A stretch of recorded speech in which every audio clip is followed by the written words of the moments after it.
Good evening, ma'am. Good evening ma'am. So working of institution एक ऐसा chapter है जो हमें ये क्लियरली बताता है कि गवर्नमेंट यानी कंट्री में चलने वाले कामों के डिसीजन अल्टीमेटली कौन लेगा। ठीक है, तो हमने एक बहुत छोटा सा एग्जाम्पल देखा था कि गवर्नमेंट के मेजर डिसीजन यानी कंट्री कैसे चलेगी, ये जो डिसीजन होता है ये mainly taken by prime minister plus उसकी कैबिनेट लेती है। यानी प्राइम मिनिस्टर और प्राइम मिनिस्टर के जो मिनिस्टर्स होते हैं ये मिल करके डिसाइड करते हैं कि कंट्री में किस तरह से कंट्री चलेगी। कोई ऑर्डर निकालना है, कहीं सड़क बनवानी है, कहीं पर ट्रैफिक का वायलेशन हो रहा है ना, उस उन रूल्स को चलाना है। यानी जितने भी कंट्री में रूल्स पार्लियामेंट ने लॉ अभी तक पास किए हैं वो सारे लॉ प्रॉपरली इम्प्लीमेंट हो रहे हैं या नहीं, ये काम गवर्नमेंट का है देखने का। इसमें हमने एक एग्जाम्पल लिया था कि कुछ ऐसे कास्ट होते हैं जो सोशली बैकवर्ड माने गए हैं और इन लोगों को प्रॉपर एजुकेशन मिलने के साथ साथ इन लोगों का इंक्लूजन हो जाए सोसाइटी में, सोसाइटी इन्हें अलग ना ट्रीट करे। और क्योंकि ये बहुत छोटे जगहों से निकले हैं, इनके साथ बहुत हजारों सालों से अत्याचार हो रहे हैं, तो ऐसी कुछ कम्युनिटीज को शेड्यूल कास्ट और अदर बैकवर्ड क्लासेस माना जाता है। और ऑलरेडी शेड्यूल कास्ट को रिजर्वेशन प्रोवाइडेड था। जब आजादी के बाद से शेड्यूल कास्ट को जॉब्स में बाकी चीजों में रिवीजन रिजर्वेशन दे दिया गया था पार्लियामेंट के द्वारा। लेकिन कुछ ऐसी कम्युनिटीज बच गई थी, यानी शेड्यूल कास्ट और शेड्यूल ट्राइब तो पहचानी जा चुकी थी पहले, बट उसके अलावा भी कुछ ऐसी कम्युनिटीज बच गई थी जो बैकवर्ड थी और उनको जरूरत थी कि गवर्नमेंट उन्हें सपोर्ट करे। तो ऐसे ही एक, इसीलिए गवर्नमेंट ने एक कमेटी बिठाई थी, उसका नाम था मंडल कमीशन। मंडल कमीशन ने अपनी रिपोर्ट में ये बोला कि 27% रिजर्वेशन हमें इन बैकवर्ड कम्युनिटीज को देना चाहिए इन टर्म्स ऑफ जॉब्स और in terms of competitive exams और सीट्स, सो दैट ये भी कम्युनिटीज बाकी जनरल कम्युनिटीज जो कि ऑलरेडी बढ़े हुए हैं, ऑलरेडी डेवलप्ड हैं, उनके बराबर आ सके। लेकिन ये डिसीजन इम्प्लीमेंट करने का अधिकार किसे है, दैट वाज द क्वेश्चन। तो क्वेश्चन ये था कि ये सबसे पहले क्या होता है। तो यानी जब भी कोई डिसीजन कंट्री में लेना होता है तो वो गवर्नमेंट उसके बारे में सोचती है, पहले डिसाइड करती है। और specially about this these kinds of reservation और जो बड़े बड़े डिसीजंस होते हैं, इसमें क्या होता है कि पहले प्राइम मिनिस्टर और उनकी कैबिनेट इन चीजों के बारे में सोचते हैं। फिर वो क्या करते हैं, वो बोलते हैं प्रेसिडेंट को कि आप इसे एज अ बिल लोकसभा में इंट्रोड्यूस करिए, आके लोगों को बताइए ये हमारा मन है। ठीक है, तो ऐसा क्या हुआ होगा, प्राइम मिनिस्टर ने प्रेसिडेंट को बोला होगा, प्रेसिडेंट ने ये बिल को इंट्रोड्यूस करा लोगों के सामने, फिर इस बिल के ऊपर वोटिंग हुई होगी, इसको पास किया गया होगा और गवर्नमेंट ने फिर इसे लगा दिया होगा। करेक्ट। तो अल्टीमेटली हमें ये पता चला कि सरकार के जो भी डिसीजंस होते हैं वो गवर्नमेंट, सरकार के जो भी डिसीजंस होते हैं वो गवर्नमेंट का हेड यानी प्राइम मिनिस्टर और उसकी क्लोज कैबिनेट लेते हैं। तो फिर इसका मतलब क्या प्रेसिडेंट के पास कोई पावर नहीं होती है? नहीं, ऐसा नहीं है। प्रेसिडेंट के पास में पावर होती है क्योंकि कंट्री में जितने भी काम हो रहे हैं वो प्रेसिडेंट के नाम पर हो रहे हैं, बोलते हैं हमारा नाम चल रहा है। तो president is like a first head person of the state, first citizen of India, जिनके नाम पर, जैसे जब भी हमारे पास कोई लेटर आता है, कोई स्कूल में जैसे हमें छुट्टी लिखनी होती है तो हमारा क्लास टीचर सारे काम देखता है हमारे क्लास के, सही। लेकिन जो आप छुट्टी के लिए अप्लाई करते हो किसे करते हो? मैम क्या बोला प्रिंसिपल आपने? को। प्रिंसिपल को, है ना। मैम जब भी आप यस। एप्लीकेशन लिखते हो तो प्रिंसिपल, ऐसा थोड़ी ना है कि आपके डे टू डे अफेयर्स में प्रिंसिपल ये सब काम करते हैं, नहीं करते। Class teacher, class monitors maximum काम देखते हैं, लेकिन जो मेन अथॉरिटी है वो तो प्रिंसिपल होता है ना। क्लास मॉनिटर्स डिसीजन भी यहाँ तक कि ले लेते हैं सस्पेंड करने का, मैक्सिमम इंडिपेंडेंस उनके पास होती है। लेकिन एक अथॉरिटी ऑलरेडी बिठाई हुई है जिसको ऐसा मानते हैं कि सबसे ज्यादा इज्जत इनकी होती है।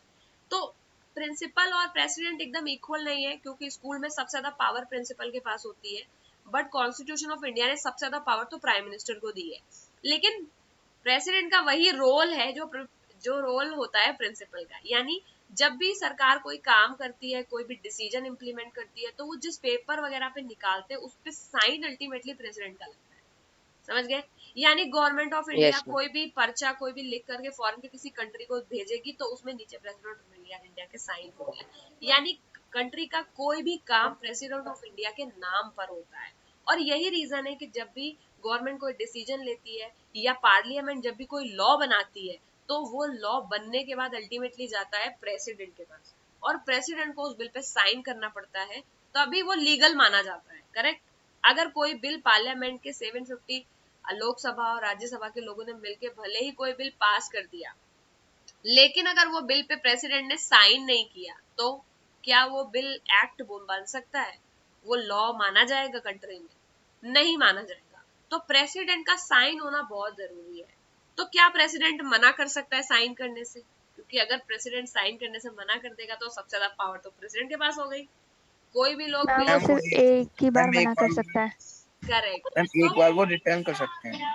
करेक्ट। तो कॉन्स्टिट्यूशन ऑफ इंडिया ने ऐसा नहीं है कि बिल्कुल भी पावर प्रेसिडेंट को नहीं दी है, क्योंकि ये पोस्ट बहुत बड़ी है तो उन्होंने ऐसे बोला है कि ठीक है, पार्लियामेंट कोई एक इंसान नहीं है, सो मेनी पीपल, गवर्नमेंट कोई एक इंसान नहीं है, प्राइम मिनिस्टर प्लस इतने सारे मिनिस्टर्स।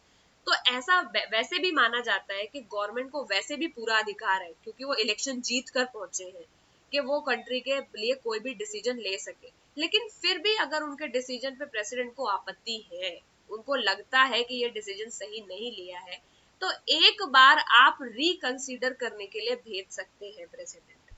लेकिन अगर रिकंसीडर के बाद में भी वो लॉ पार्लियामेंट भेजती है प्रेसिडेंट के पास, या कोई एग्जीक्यूटिव ऑर्डर भेजता है प्राइम मिनिस्टर प्रेसिडेंट के पास, तो सेकेंड टाइम पे वो उन्हें साइन करना ही पड़ता है, समझ गए? तो इंडियन सिनेरियो में प्रेसिडेंट जो है वो बाउंड है। बाउंड मतलब क्या है?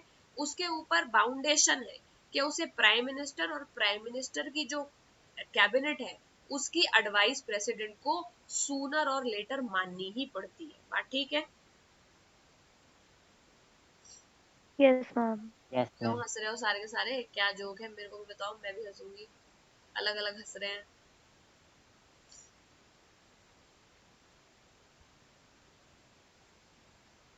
बताओ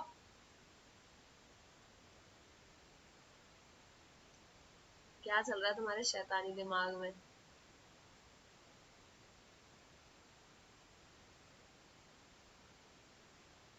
बताओ आयुष।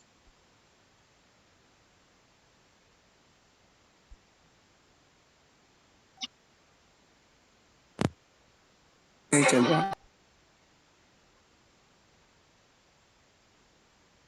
सारे इकट्ठे कैसे हंस रहे हैं? मैम प्रेसिडेंट के इलेक्शंस होते हैं। हाँ होता है प्रेसिडेंट का इलेक्शन।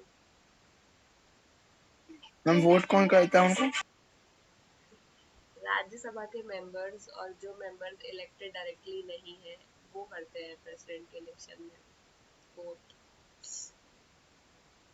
प्रेसिडेंट के इलेक्शन को इंडिया में इनडायरेक्ट इलेक्शन बोला गया है, लेकिन इसका ये मतलब नहीं है कि प्रेसिडेंट का इलेक्शन नहीं होता है। President is an elected head, क्योंकि अगर प्रेसिडेंट का इलेक्शन नहीं होगा तो प्रेसिडेंट आप मन से किसी को भी बना सकते हैं, तो क्या ये रिपब्लिक कहलाएगा India? India no republic ma'am. कहलाता ही इसीलिए है क्योंकि इसका हेड भी इलेक्टेड है। गवर्नमेंट का हेड प्राइम मिनिस्टर तो इलेक्टेड होता ही है, प्रेसिडेंट इटसेल्फ इलेक्टेड होता है, ठीक है? और प्रेसिडेंट को इलेक्ट नॉर्मल पब्लिक नहीं करती है, पब्लिक ने जिन्हें इलेक्ट किया है वो जाते हैं प्रेसिडेंट के इलेक्शन में, ये समझ लो। जैसे फ्रेंच रेवोल्यूशन में नहीं होता था कि एक्टिव सिटीजन मिलकर के यस मैम। 50,000 मेंबर को इलेक्ट करते थे और वो जाके इलेक्ट करते थे, तो उसी तरह हमने जिनको इलेक्ट करके स्टेट असेंबली में या पार्लियामेंट में बैठाया है वो जाते हैं प्रेसिडेंट को के इलेक्शन के लिए वोट करने। जिनको वो इलेक्ट करते हैं वो बनता है प्रेसिडेंट। इसमें नॉर्मली लोकसभा के मेंबर पार्टिसिपेट नहीं करते हैं, इसमें राज्यसभा के और स्टेट मैम काउंसिल कौन कौन पार्टिसिपेट? आई थिंक इसमें लोकसभा के मेंबर्स भी करते हैं, नॉमिनेटेड मेंबर्स केवल नहीं करते हैं।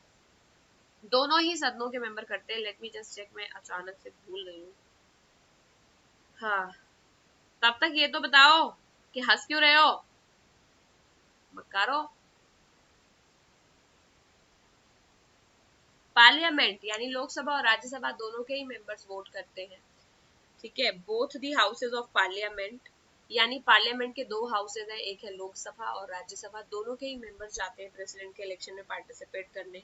और फिर है legislative assemblies of the states, यानी स्टेट में जो भी असेंबलीज होती है, स्टेट लेजिस्लेचर, वहां के लोग भी जाते हैं। तो यानी जितने भी लोगों इलेक्शन में जिनको हमने, समझ लो स्टेट के इलेक्शन में तुमने जिस एमएलए को जिताया होगा, पार्लियामेंट के इलेक्शन में जिस एमपी को जिताया होगा, ये सारे प्रेसिडेंट जने कौन जाएंगे कौन प्रेसिडेंट के लिए वोट। पार्टिसिपेट कर सकता है ये पूछा क्या? था मैम। मैं ये नहीं पूछा था, मैं पूछा था कि फॉर बिकमिंग अ प्रेसिडेंट कौन कौन मतलब पार्टिसिपेट कर सकता है। अरे उसके लिए क्राइटेरियाज हैं कि कितने ईयर के होने चाहिए, 35 ईयर्स की एज होनी चाहिए, सिटीजन ऑफ इंडिया होने चाहिए, आपने किसी फील्ड में बहुत ज्यादा बड़ा नाम कमाया हो। ऐसा कुछ नहीं है कि आप ऑलरेडी गवर्नमेंट डिसाइड करती है, गवर्नमेंट में एक कमेटी है वो कुछ नेम्स को डिसाइड करती है। जैसे APJ Abdul Kalam was a scientist, लेकिन वो ग्रेट अचीवर थे अपने फील्ड में।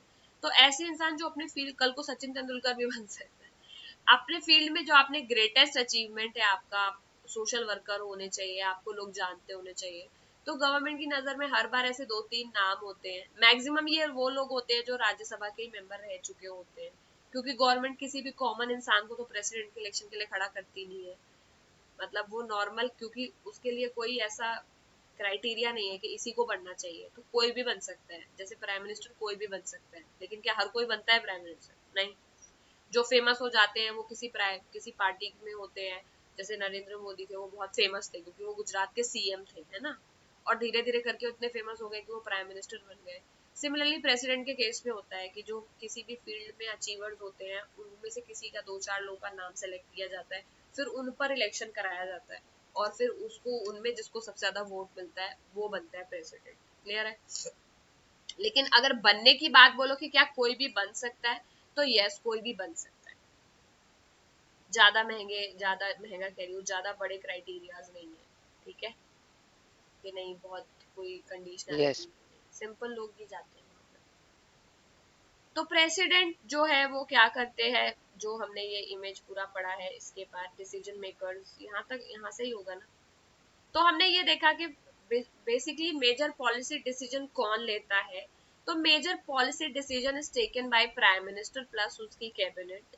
ये मेजर पॉलिसी डिसीजंस इम्प्लीमेंट करने का काम होता है इनका, और इस डिसीजन को प्रेसिडेंट साइन करके इन डिसीजंस को सपोर्ट भी करते हैं बहुत बार। गवर्नमेंट की डे टू डे फंक्शंस में तो प्रेसिडेंट का इतना नहीं है रोल, वो तो गवर्नमेंट ही डिसाइड करती है। लेकिन जब कोई बड़े लॉ एंड ऑर्डर होता है या बाकी चीजें होती है, तो प्रेसिडेंट की जो साइन है वो इम्पोर्टेंट हो जाती है, ठीक है। तो फिर से चलते हैं यस। डिसीजन मेकर्स की तरफ। तो क्लियरली जो ये डिसीजन, हाँ, सो क्लियरली जो हमने पिछले बारे में एक डॉक्यूमेंट जिसकी हम बात कर रहे हैं, मंडल कमीशन वाला, यानी रिजर्वेशन देने वाला, तो ये बहुत क्लियर है कि ये decision could not have been taken by the person who signed the document. जिसके साइन है वो तो है प्रेसिडेंट ऑफ इंडिया, करेक्ट, ऐसा साइन है, लेकिन ये डिसीजन प्रेसिडेंट ने नहीं लिया है। तो ये डिसीजन किसने लिया है बताओ मुझे? मैम प्राइम मिनिस्टर और उसकी कैबिनेट। तो प्राइम यस मैम। मिनिस्टर और उनकी कैबिनेट ने ये डिसीजन लिया है, और उन्होंने किसको भेजा है? प्रेसिडेंट के पास भेजा है साइन करने। Yes ma'am. प्रेसिडेंट ने साइन कर दिया तो यानी ये मान लिया गया कि ये लगाया जाएगा कंट्री में, क्योंकि बिना प्रेसिडेंट के साइन के बिना आपकी सील या ठप्पा या मोहर नहीं लगती है, ठीक है। जैसे हमारी स्कूल की डिग्री, स्कूल का जब तक प्रिंसिपल का साइन या मोहर वगैरह नहीं है, तब तक हम नहीं मान सकते कि हमने 9th या 10th ग्रेड यहाँ से पास किया है। सिमिलरली यही हाल प्रेसिडेंट का है, सारा काम गवर्नमेंट करती है, बट प्रेसिडेंट का साइन चाहिए होता है। तो प्रेसिडेंट क्या करते हैं? Is the head of the state, country का सबसे पहला इंसान है, first citizen of India, highest formal authority है, क्योंकि कंट्री के सारे काम इनके नाम पर किए जाते हैं, साइन इलेक्शंस इनका के लगता है। मैम हम लेकिन लोग फ्रेंड्स को प्रेसिडेंट मान सकते किसको? हैं स्कूल के मैम। स्कूल के प्रिंसिपल मैंने पैरेलल बैठाया था, वो प्रेसिडेंट थोड़ी ना होते हैं। मैम वो काम, बोल रहा है शायद कि स्कूल के चेयरमैन को हम प्रेसिडेंट मान सकते हैं क्या स्कूल। हाँ, स्कूल के चेयरमैन चेयरमैन को आप प्रेसिडेंट मान सकते हैं, बिल्कुल भी। स्कूल के चेयरमैन, इनफैक्ट वो ज्यादा ज्यादा सही है। स्कूल के चेयरमैन, प्रिंसिपल के पास सारी पावर होती है, करेक्ट।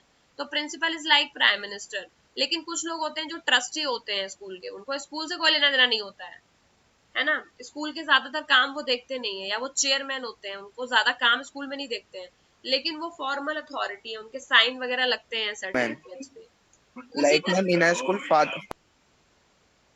अब स्कूल की बात बंद करो, यहाँ आगे पढ़ो। प्राइम मिनिस्टर जो है वो हेड ऑफ द गवर्नमेंट होता है, यानी एक जना हेड ऑफ द स्टेट है, लेकिन ये गवर्नमेंट नहीं चला सकता। हेड ऑफ द गवर्नमेंट तो प्राइम मिनिस्टर ही होता है, क्योंकि एक्चुअली सारी गवर्नमेंट पावर इसके पास होती है, समझ गए।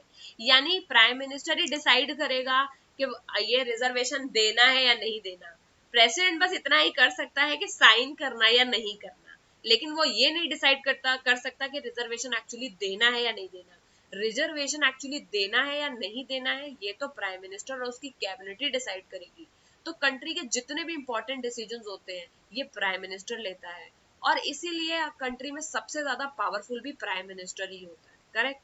क्योंकि prime minister directly representative of people है, ये एमपी है, इसको चुन के बैठाया गया पार्लियामेंट में, और सबसे ज्यादा पावर कंट्री कॉन्स्टिट्यूशन इसी को देता है, ठीक है, डिसीजन लेने का। लेकिन डिसीजन लेने के बाद में इसको जाना पड़ता है एक बार प्रेसिडेंट के पास साइन कराने के लिए, सो दैट इस पे मोहर लग जाए। उसका एक बहुत लॉजिकल रीजन है, क्योंकि प्राइम मिनिस्टर जो होता है वो किसी पार्टी का मेंबर होता है, करेक्ट। या तो वो बीजेपी का होगा, या तो वो कांग्रेस का होगा, या तो वो सपा का होगा, या तो बसपा का होगा, या कम्युनिस्ट पार्टी ऑफ इंडिया का होगा। तो प्राइम मिनिस्टर एक पॉलिटिकल पार्टी का इंसान है, करेक्ट। तो प्राइम मिनिस्टर जब भी कोई डिसीजन लेगा और अगर वो किसी से साइन भी नहीं कराएगा, तो बहुत बार ये भी देखने में लग सकता है कि ये बीजेपी ने ये काम किया, या बीजेपी के एक इंसान ने ये काम किया है, या प्राइम मिनिस्टर हो सकता है कि पॉलिटिकली अपनी पार्टी के ही लोगों को के बाद लिए काम करना चाहे, करेक्ट। लेकिन प्रेसिडेंट के साथ ऐसा नहीं होता है। प्रेसिडेंट किसी पार्टी का मेंबर नहीं है, वो कंट्री का प्रेसिडेंट है। तो जब भी प्राइम मिनिस्टर कोई डिसीजन लेता है तो वो प्रेसिडेंट के पास जाता है, सो दैट प्रेसिडेंट का साइन करने के बाद में ये लगे कि ये गवर्नमेंट का डिसीजन है, क्योंकि प्राइम मिनिस्टर तो किसी पार्टी का इंसान है, करेक्ट। और उसका लिया हुआ डिसीजन, उसके साइन का वैल्यू नहीं है, क्योंकि वो किसी पार्टी का है, तो वो पॉलिटिकली लग सकता है कि नहीं ये इस तरफ हो सकता है या उस तरफ हो सकता है। तो प्राइम मिनिस्टर को तो लोग बहुत सारी बातें सुना सकते हैं, उसके बारे में अच्छा या बुरा बोल सकते हैं, लेकिन कभी सुना है कि कोई प्रेसिडेंट को गालियां दे रहा हो बैठकर? No ma'am. नहीं सुना ना, कि नहीं ये तो बहुत बुरा प्रेसिडेंट है। क्योंकि प्रेसिडेंट बहुत रेस्पेक्टेबल पोस्ट है, तो प्राइम मिनिस्टर अच्छा करेगा या बुरा करेगा, उसको साइन कराने प्रेसिडेंट के पास जाना रहेगा।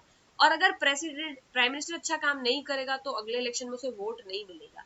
यानी वो फ्रंट पे खड़ा है, पब्लिक फिगर है, पब्लिक उसे सपोर्ट करती है, लेकिन एक फॉर्मल अथॉरिटी, एक इज्जत, वो तो प्रेसिडेंट के पास ही जा रहा है, समझ गए। इज्जत, पुष्पा मूवी देखी है, झुकने का नहीं, ये वही है। तो प्रेसिडेंट, इज्जत तो सबसे ज्यादा उन्हीं के पास है, ठीक है। पार्लियामेंट में दो consist of president and 2 houses. Parliament, Indian जो पार्लियामेंट सिस्टम है उसमें 3 लोग इन्वॉल्व है। एक तो 2 हाउसेज इन्वॉल्व है, लोकसभा और राज्यसभा, और तीसरा है ऑफिस ऑफ प्रेसिडेंट। यानी इंडियन पार्लियामेंट सिस्टम के 3 पार्ट है। कोई ये नहीं सोचेगा कि पार्लियामेंट अरे बस लोकसभा राज्यसभा ही होता है, नहीं।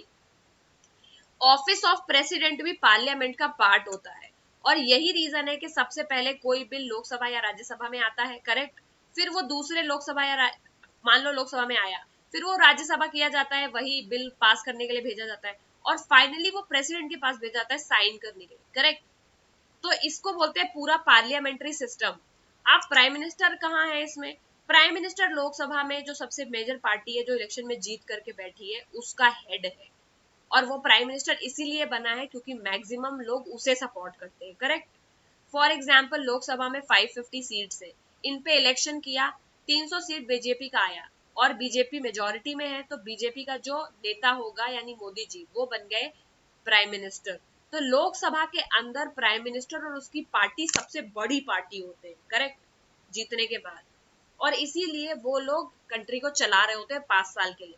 5 साल के बाद फिर से इलेक्शन होते हैं, फिर अगर कोई दूसरी पार्टी आ गई और उसके ज्यादा लोग आ गए, एमपी बन गए, तो वो लोग रूल करने लगेंगे। लेकिन ये सिस्टम कॉमन रहेगा कि लोकसभा रहेगा, राज्यसभा रहेगा, और फिर प्रेसिडेंट रहेगा। राज्यसभा के लिए इलेक्शन हम लोग नहीं पार्टिसिपेट नहीं करती, नॉर्मल जनता।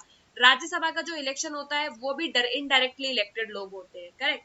स्टेट के लेजिस्लेचर वाले लोग राज्यसभा मेंबर्स के इलेक्शन में जाते हैं। जिस तरह प्रेसिडेंट का इलेक्शन होता है वो जनता नहीं उसमें पार्टिसिपेट करती, उसी तरह राज्यसभा के मेंबर्स में भी जनता पार्टिसिपेट नहीं करती इलेक्शन में। लेकिन ये भी इलेक्शन इनका भी होता है, इनडायरेक्टली होता है। जिनको तुमने चुना है वो लोग जाते हैं राज्यसभा के मेंबर्स को चुनने, समझ गए?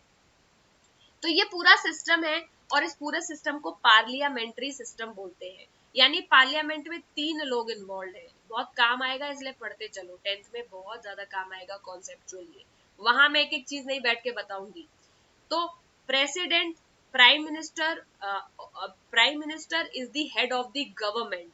जिसने इलेक्शन हुआ है, जो जीता है वो बनेगा प्राइम मिनिस्टर, उसकी पार्टी का मेंबर बनेगा प्राइम मिनिस्टर। प्रेसिडेंट इलेक्ट किया जाएगा अलग प्रोसीजर से और उसकी रिस्पेक्ट ज्यादा है क्योंकि वो पार्लियामेंट का तीसरा ऑफिस है, लोकसभा, राज्यसभा, देन प्रेसिडेंट।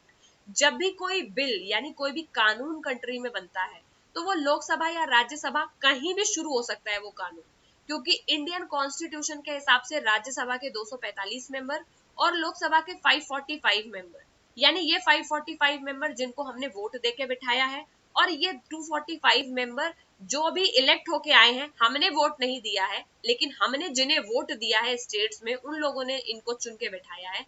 इन 245 और 545 टोटल 790 लोगों में से कोई भी जना बिल को इंट्रोड्यूस कर सकता है, समझ गए? कोई भी जना उठ के कह सकता है पार्लियामेंट में कि सर कंट्री में बहुत ज्यादा मतलब जैसे टेररिज्म फैला हुआ है, हमें इसके लिए कोई कानून बनाना चाहिए।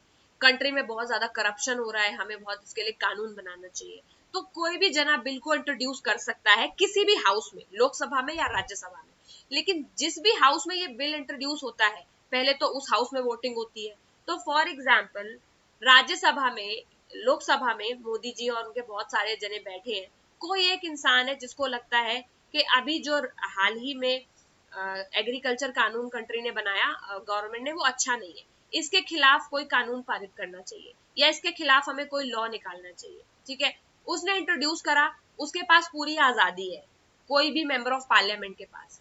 अब इस पर वोटिंग होगी, ठीक है? अगर ये वोटिंग में मैक्सिमम लोग इस बिल को सपोर्ट करते हैं तो ये बिल यहाँ से सीधा प्रेसिडेंट के पास नहीं जाएगा, ये बिल यहाँ से जाएगा राज्यसभा और राज्यसभा में भी इस बिल को पास होना पड़ेगा। अगर ये बिल राज्यसभा में भी पास हो गया तो दोनों जगह पास होने के बाद में, यानी पास होने का मतलब क्या है, मेजॉरिटी लोग इस बिल को सपोर्ट करते होने चाहिए, समझ गए? जितने भी मेंबर बैठे हैं उसमें 50% से ऊपर इस बिल को सपोर्ट करते होने चाहिए। और फिर जब इन दोनों जगह से ये पास हो जाएगा तो ये कहाँ जाएगा? प्रेसिडेंट के पास। जब प्रेसिडेंट साइन कर देगा तब ये बिल फॉर्मल कंट्री में माना जाएगा कि पास हो गया। और फिर गवर्नमेंट, जो भी गवर्नमेंट चल रही होगी, बीजेपी, कांग्रेस, वो इस बिल को इम्प्लीमेंट करेंगे। तो बोला मैम फिर ये तो नॉर्मल प्रोसीजर है, इसमें फिर आपने ये कैसे कह दिया कि सबसे ज्यादा पावर प्राइम मिनिस्टर के पास में है? सोच के देखो, प्राइम मिनिस्टर के पास में 300 मेंबर है क्योंकि प्राइम मिनिस्टर और उसकी पार्टी ने 300 वोट जीता हुआ है। तो क्या लगता है लोकसभा में ये पारित कर देंगे? Yes ma'am. क्योंकि वो ऑलरेडी मेजोरिटी में बैठे हुए हैं। 545 जने में से 300 जने बीजेपी के हैं।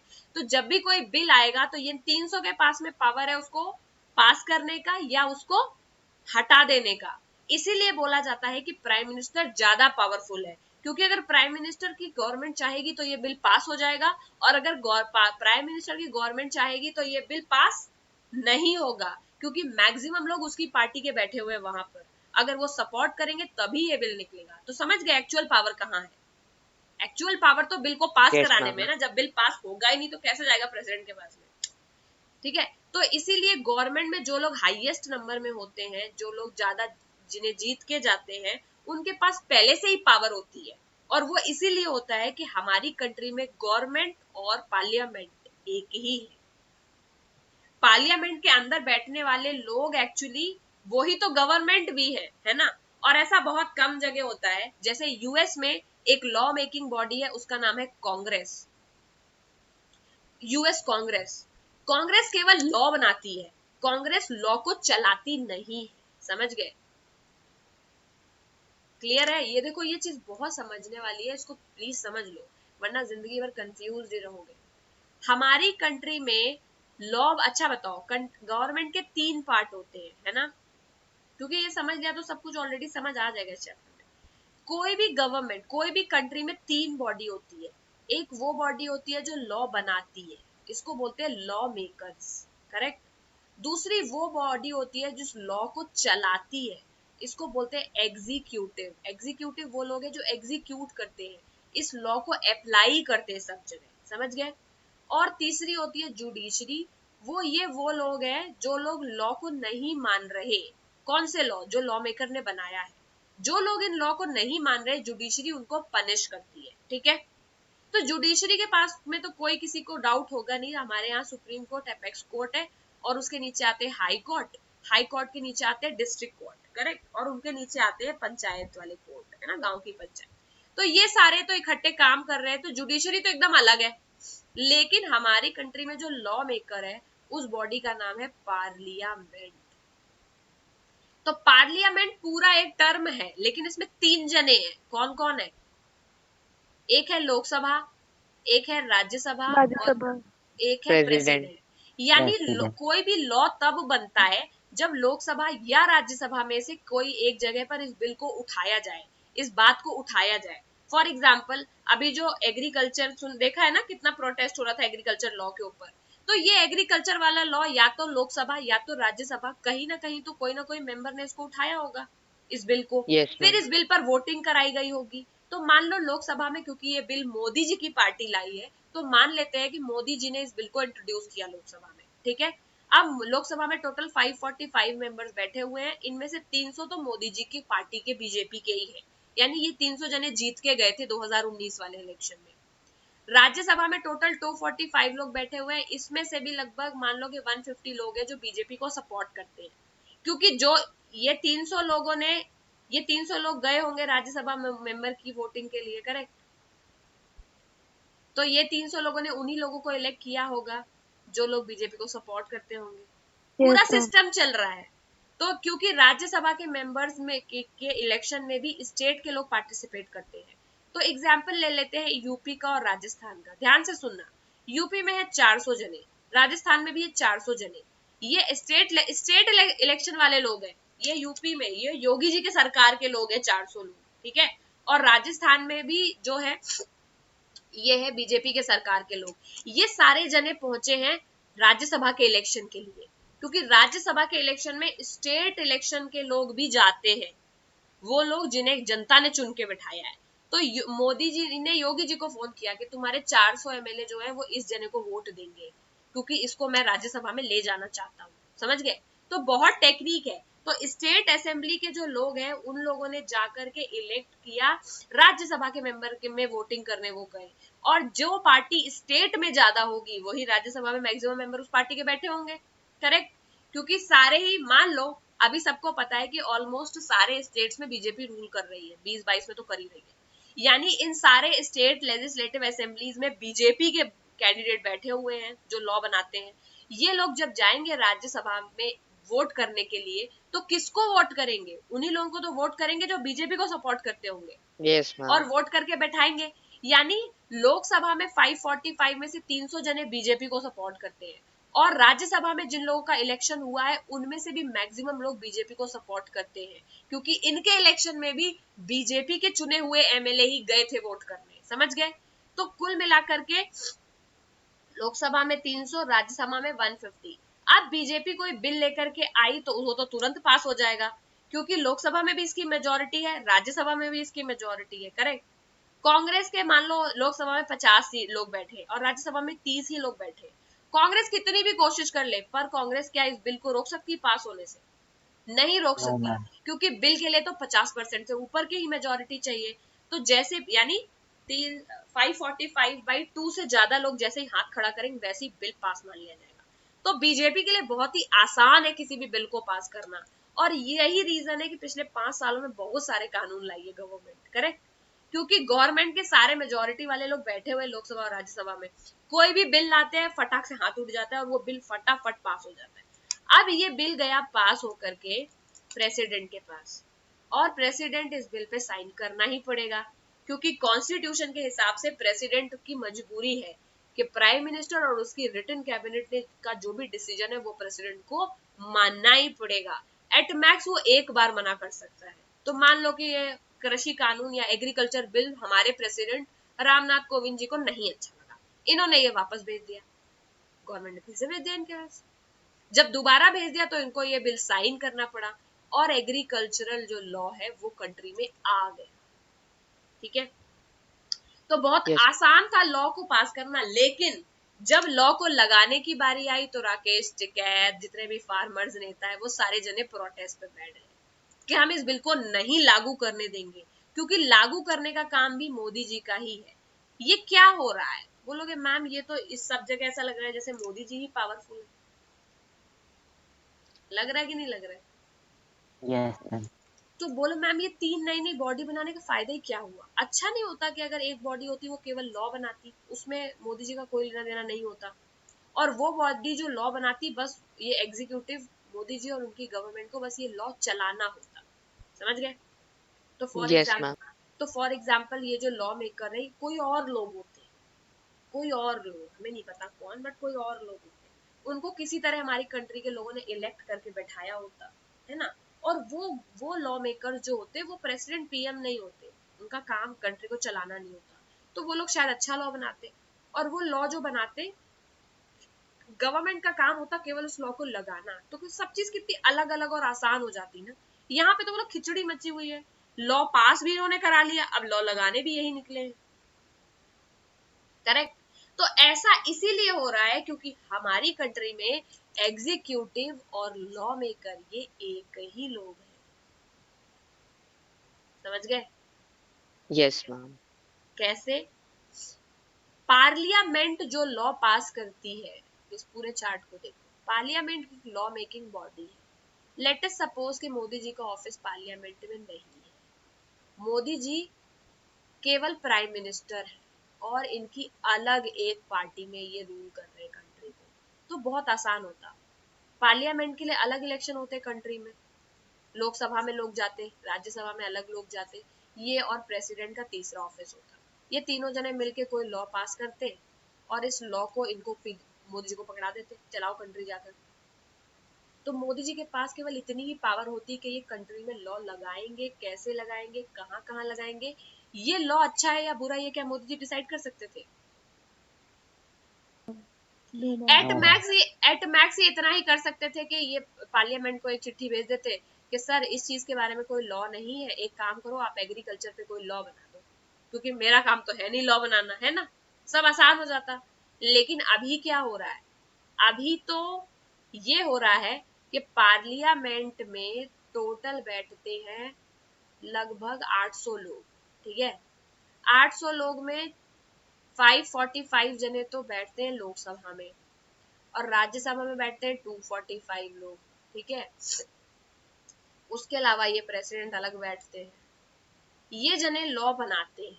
लेकिन इसमें प्रॉब्लम ये है कि ये 545 में से 300 जने जो जीत कर पहुंचे हैं, इनको एक और रोल दे दिया गया है। कौन सा रोल?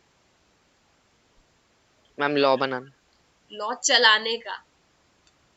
मैम लॉ बनाने का भी इनका ही अरे है। बनाने के लिए तो इलेक्शन हुआ ही है, यानी इलेक्शन तो मेंबर ऑफ पार्लियामेंट का ही होता है। समझ गए? तो यहां तक तो सब सही है कि वोट करा दिया गया, इलेक्ट करके भेज दिया पार्लियामेंट में और ये लोग यहाँ लॉ बनाएंगे।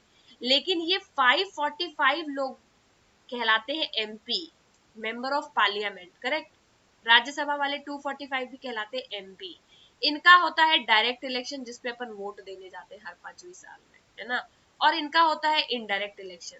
तो यहां तक तो ठीक है, लेकिन ये 545 में से जो मेजर पार्टी है, यानी जिसके ज्यादा एमपी आए हैं, वो 245 भी हो सकते हैं, 270 भी हो सकते हैं, 300 नंबर होना जरूरी नहीं है, बट 545/2 से ज्यादा होने चाहिए। ठीक है, या फिर अलायंस में होना चाहिए, एक दूसरे को गठबंधन कर लिया, जुड़ गए।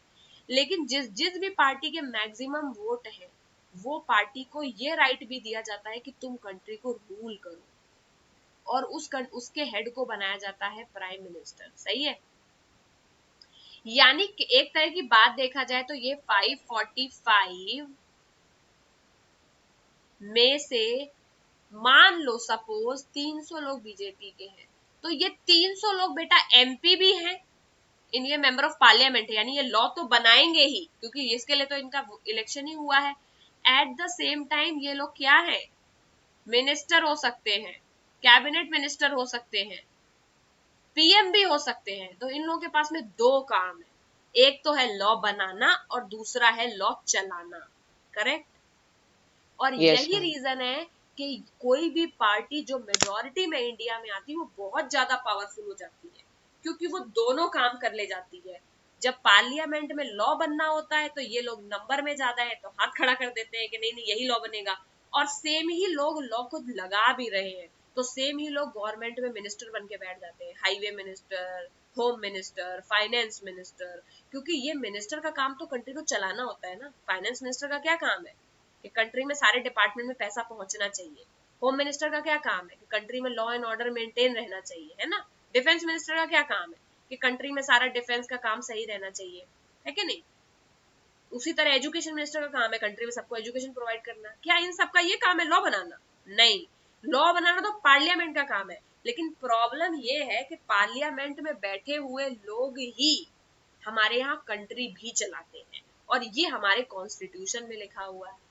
और यही रीजन है कि ये लोग ज्यादा पावरफुल है, क्योंकि जो बंदा होम मिनिस्टर है अमित शाह, वो एग्जीक्यूटिव तो है ही, यानी वो कंट्री का सारा लॉ एंड ऑर्डर देख रहा है। जो उसकी रूल को नहीं मानते हैं उनको वो पुलिस स्टेशन में भी डलवाते हैं, ऐसे लोगों को सुप्रीम कोर्ट सजा भी दे दी है। और एट द सेम टाइम ये मेंबर ऑफ पार्लियामेंट भी है। जब भी कोई लॉ बनता है तो ये बिल पास होगा या नहीं होगा ये उसके लिए वोट भी कर रहे हैं। तो बहुत आसान है इनके लिए, अपनी पार्टी के सारे बिल को पास करा देना और फिर उसी बिल को कंट्री में लगा देना, करेक्ट। तो यानी दो काम मिल गए, लॉ बनाने का भी और लॉ लगाने का भी। बस एक ही काम बचा इनके पास जो नहीं है, वो क्या है?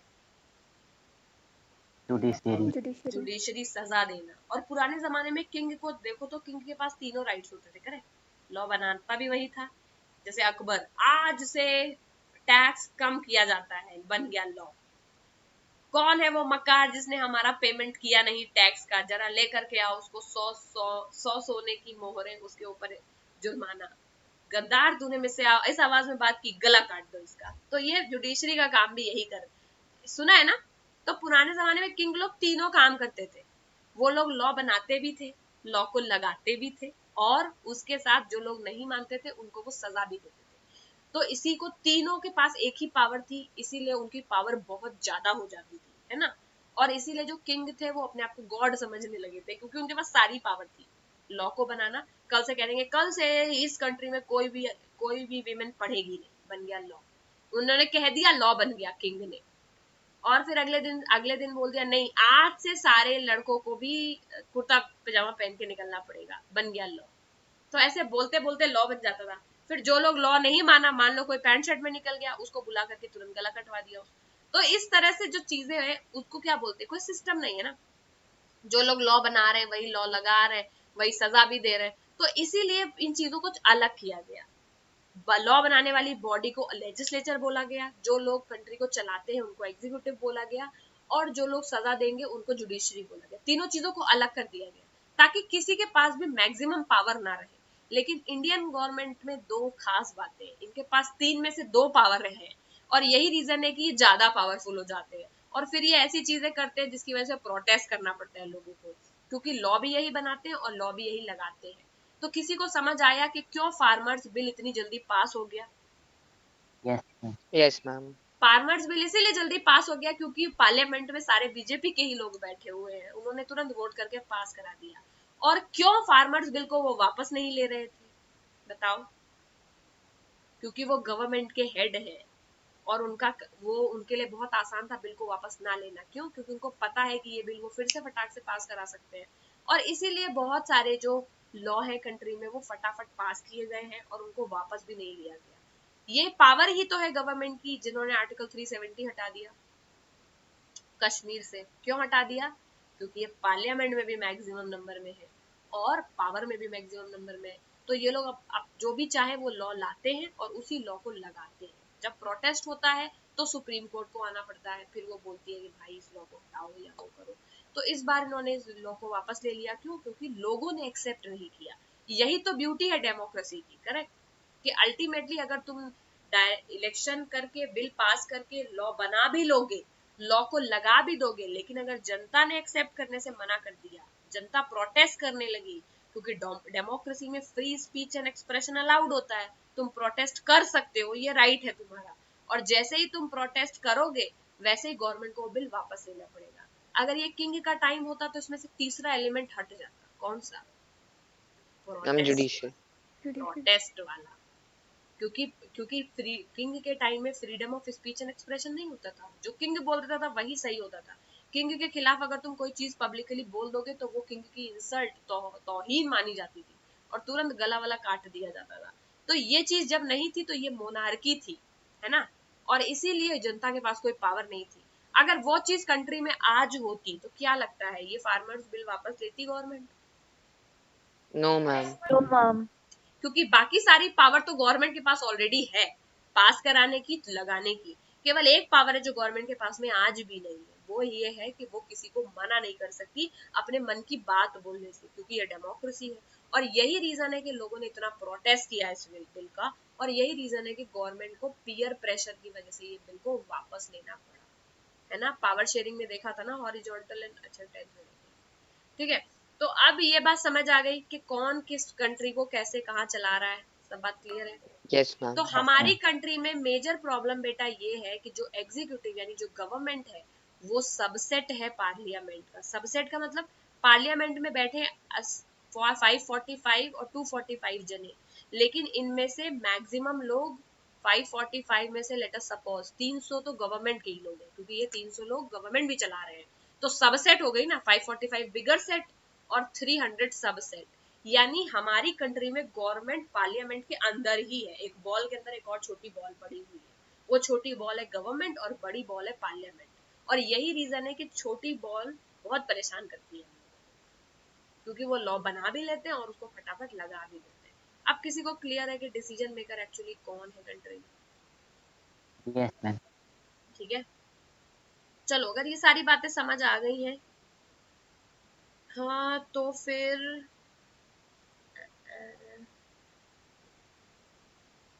पार्लियामेंट तो मैंने पढ़ा दिया है तुम लोगों को। पार्लियामेंट 4.2 पूरा पढ़ के आना है, ठीक है,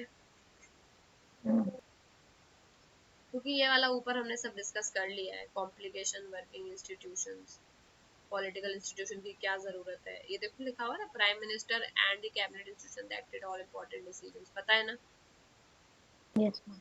सारी चीजें पता है तो एक काम करो, इसमें जो ये ब्लू ब्लू वाले हैं ना, टिक टिक वाले, ये वाला, ये मेन पॉइंट्स मैंने लिखा दिया था, मेन पॉइंट्स कवर करने वाला, द डिसीजन मेकर्स वाला। Yes ma'am.